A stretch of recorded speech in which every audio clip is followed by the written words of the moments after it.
Dominique est un personnage un peu, j'allais dire iconoclaste, dans le sens qu'on ne sait pas trop qui il est. On sait qu'on va finir par comprendre qu'il est le meilleur ami du père de Marc-André Gondin, mais enfin son personnage, j'oublie son nom, Elias.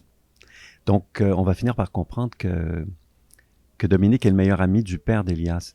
Mais c'est, enfin moi ce que j'ai aimé justement, c'est que c'est pas un personnage marqué par une profession nécessairement ou par un genre. C'est un être humain qui accueille de la meilleure façon qui peut, qui accueille ce jeune homme qui semble un peu perdu, qui arrive de Paris, qui est sur le décalage horaire. Donc pour moi, c'était pas important ce qu'il faisait dans la vie, c'était ce qu'il était en fait qui était important.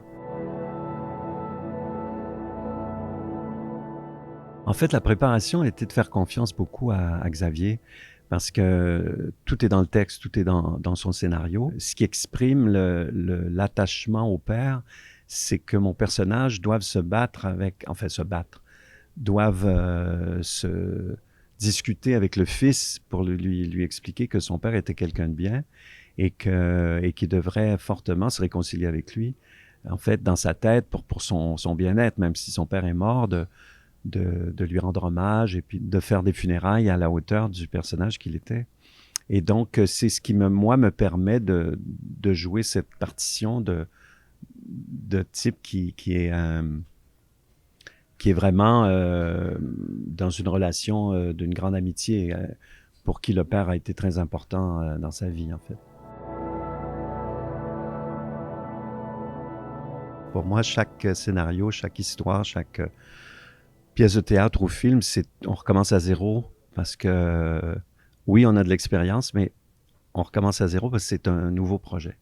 En fait, il y a une atmosphère qui se dégage d'un scénario qui m'influence beaucoup et il y a une écriture aussi qui m'influence beaucoup. Donc, c'est chaque metteur en scène ou chaque auteur a sa patte et surtout sa direction, sa façon de diriger. Il y a un quotidien très fort dans le scénario de Xavier. Et grâce à cette direction, j'ai réussi à me laisser aller là-dedans parce que j'aime bien me laisser diriger. Moi, je suis pas, j'impose rien sur un plateau. J'essaie autant que possible.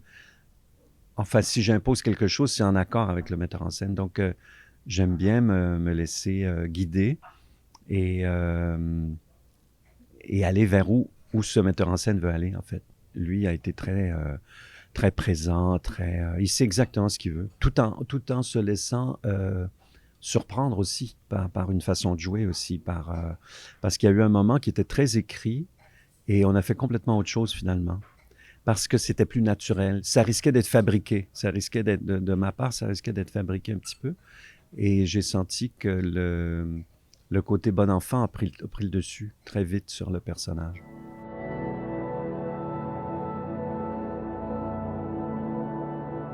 Mais je suis très heureux de ça parce que souvent on nous demande ben moi très vite à Paris, je suis arrivé en 94 et très vite il fallait que je perde mon accent québécois, il fallait que je joue en français, tout ça, il n'était pas question. Par contre, oui, j'ai fait un film avec Moretta sur la vie de Léon Blum où je jouais un Québécois, un journaliste québécois. Mais sinon, on me demandait toujours de jouer en français. Appelons-le le français international. Et donc, et là, j'étais très heureux de faire un film français où on nous permet, où mon personnage québécois pouvait exister. J'étais très heureux de ça. Et Xavier m'a pris pour tel quel, quoi, tel que je suis. Et il m'a pas demandé de composer quoi que ce soit. On aime beaucoup me faire jouer les torves, un peu les avocats véreux, aussi les psys un peu dérangés. Bon, les gens s'amusent beaucoup à me faire jouer le méchant qui est soudé dehors de bonté. Alors là, je joue un bon bonhomme, un bon gars, et c'est très près de moi en fait. Alors j'étais très heureux de ça.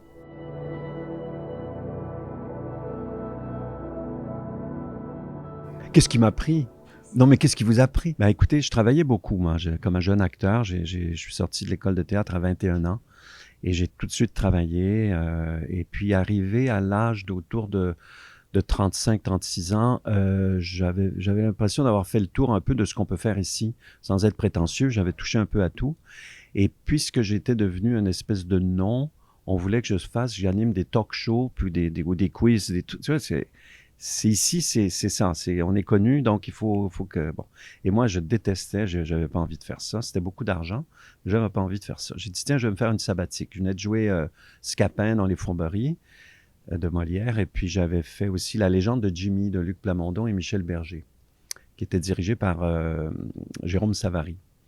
Donc, je suis parti à Paris après ça. Et j'avais fait déjà des démarches un peu pour me trouver un agent. Donc, j'avais une dame qui était mon agent, mais c'était plus une go-between. Elle voulait pas se dire agent et tout ça. Et elle m'avait aiguillonné un petit peu, m'avait fait connaître des agents de casting et tout. Et donc, j'ai dit, tiens, là, je vais faire une sabbatique. Je vais aller faire un tour à Paris. Puis, donc, j'ai un ami qui me prête son appart pour 6 mois. Ça a été formidable. Et j'ai retrouvé Jérôme Savary qui m'a fait jouer au théâtre, en fait. Donc, j'ai fait L'importance d'être constant de Oscar Wilde avec Rupert Everett et Le bourgeois gentilhomme avec Jérôme et Catherine Jacob. Et entre-temps, ben, j'ai commencé à jouer et les gens se souvenaient beaucoup du déclin de l'Empire américain. Je me souviens d'appeler Shula Siegfried, Dieu et son âme, c'était une des grandes castings parisiennes. Et je téléphone parce que un autre agent de casting m'avait dit, mais Yves, avec ce que vous avez fait, je vous donne la liste des castings de Paris, puis vous appelez, vous allez voir. Ah bon, OK. Vous dites votre nom, vous dites ce que vous avez fait. Bon. Alors, bonjour, c'est Shula Siegfried. Non, elle ne dit pas. Elle dit, oui, bonjour. Ben, j'ai dit, bonjour, mon nom est Yves Jacques. J'aimerais parler à Shula Siegfried. Elle dit, elle n'est pas là. Donc, j'ai dit, bon, mais qui parle? Yves Jacques, j'ai joué dans le déclin de l'Empire américain. Ah, mais si, j'y suis. Écoutez, qu'est-ce que vous faites là? Vous pouvez venir me voir maintenant? J'ai dit, ben oui, je vais aller vous voir maintenant. Bon, c'était un peu le portrait à l'époque. Donc, très vite, j'ai rencontré des gens, puis j'ai trouvé un agent, et puis voilà, quoi, les choses ont commencé. Puis j'ai eu la chance de jouer au théâtre aussi. Mais ce qui m'a fait partir, c'est que j'avais envie de changer d'air, puis surtout de casser cette espèce d'envie qu'on avait de me faire des animations. Et moi, j'ai rien contre les gens qui font des animations, mais moi, mon métier, c'est acteur. Je ne voyais pas pourquoi on me demandait de faire ça. C'était pas, même j'étais en colère quand on me demandait d'être animateur de talk show ou de quiz. Parce que j'avais une espèce d'élégance dans des personnages, mais de là à devenir animateur, c'est un autre métier. Je suis désolé. Et je ne voulais pas perdre de temps à être animateur alors que je risquais de manquer des rôles et des beaux rôles. Voilà, donc c'est un peu pour ça que je suis allé à Paris.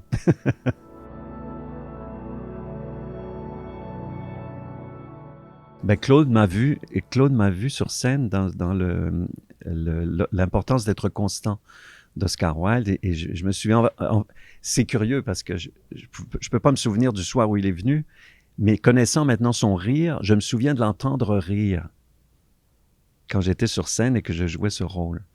Et donc, il m'a fait passer un petit casting pour la Chambre des Magies, la classe de neige. Il y avait une espèce de personnage un peu dans un cauchemar du petit bonhomme qui venait annoncer aux parents qu'ils venaient de gagner $1 million parce que leur fils était mort dans une machine à saucisses, mais qui était mort, qui s'était pris le bras dans la machine, mais en échange, la compagnie offrait $1 million d'euros à la famille. Bon, c'est un cauchemar, évidemment. Donc, j'ai que fait ça, mais on s'est tellement bidonnés tous les deux qu'il voulait absolument m'offrir autre chose après. Il dit, je t'ai fait un petit rôle de rien du tout, mais la prochaine fois, j'aimerais que tu offres quelque chose d'important. Et il m'a offert le rôle du Dr. Fish dans La Chambre des magiciennes, qui a été pour moi merveilleux. Un merveilleux rôle à jouer avec Anne Brochet. Et ça a été le début d'une grande complicité. J'ai fait 7 films avec Claude, des fois des petits, des fois des rôles un peu plus importants. Mais c'était comme... Il me disait, t'es mon porte-bonheur. Donc, je l'ai pris, mais ça me faisait plaisir. Et puis, on se voyait beaucoup entre les films. Il m'a vu jouer aussi au théâtre. On se tenait au courant. C'était vraiment une belle amitié. Très humain, Claude. Très près des gens, très près de... Pas du tout la grosse tête. Un homme en même temps classique, mais en même temps des moments disjonctés un peu complètement qui permettaient de la folie. Enfin, dans les rôles que j'ai eu à jouer avec lui. Surtout dans La Chambre des magiciens. Donc, un être humain formidable.